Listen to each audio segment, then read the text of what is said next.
Well, that's probably the 4 biggest pieces I've put across this Halverson wood processor in quite some time.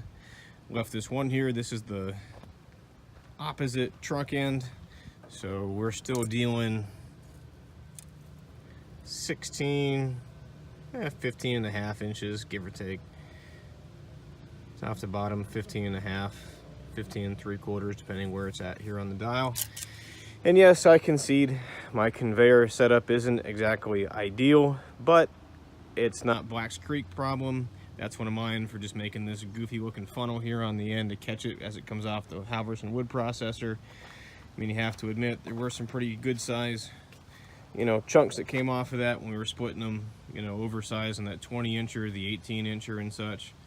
But everything worked out pretty well. I'm happy. Made this pile in right about 2 hours. I'm guessing there's probably close to 3 cord there. Typically when I get it right up to where it's touching the top of the conveyor, that's about 4. So I'm happy with that. Well, as always, thanks for watching. If you have any comments, questions, please leave them below. Phone number and email are also listed down below. And talk to you then. Thanks.